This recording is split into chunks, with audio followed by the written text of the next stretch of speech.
So good morning to all of you.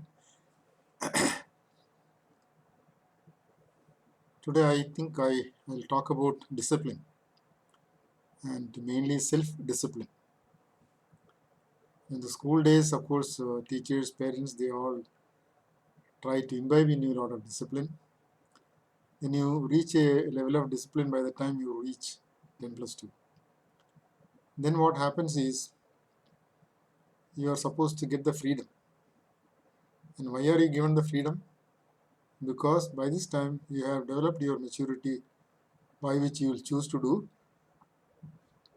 things which are going to be helpful in life. But that's not what we really see in practice. In practice, what we see is they give up the discipline they developed and fall into failure mode.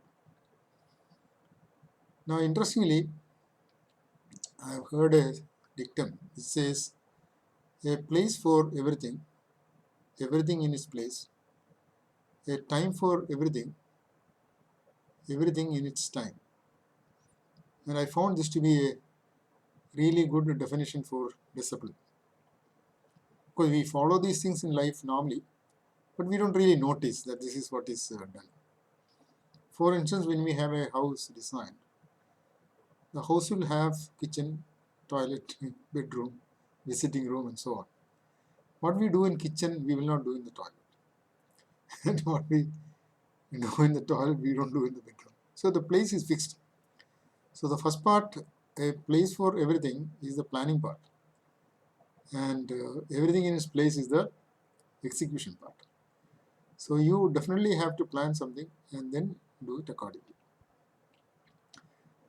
In the case of place, it is a fixed thing. It doesn't keep on changing or anything like that. Whereas when it comes to a time for everything and everything is time is a very difficult thing to handle because time doesn't wait for anyone. So you have to use the time when it is available itself. So you have to do meticulous planning to use every second of your life. Not only that, you will decide what to do, how to do, and then you also have to have made arrangements by which what is to be used is available. You decide to write a letter, then you look for a paper, then you look for a pen, then you do not know where to sit and write. So all these pre-conditions should be satisfied also when you plan your time.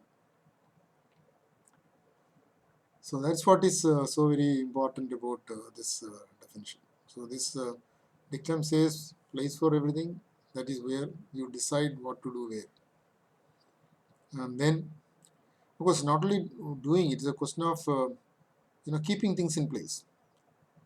Like most people follow this, they have place for everything. The key will be kept here, the scissor will be here, your books are here, and so on. So you clearly know where everything is kept. Then you can immediately find them. But if you have not decided where to keep things, it will be all over the place. When you want something, you will spend a lot of time or waste a lot of time searching for what you want. So though it is a similar thing to do, still we normally don't do and waste a lot of time. So this is where your progress is retarded if you don't follow this dictum. A place for everything, everything in its place, a time for everything, everything in its time. So this everything in its time also, of course, a lot of activities which normally get demarcated, like what you should do as soon as you get up in the morning, and when to have lunch, when to have dinner, and nights you don't decide that full day I will sit and study. Night is meant for sleeping. So like that, everything has its own natural in the acceptance also. So let us do this.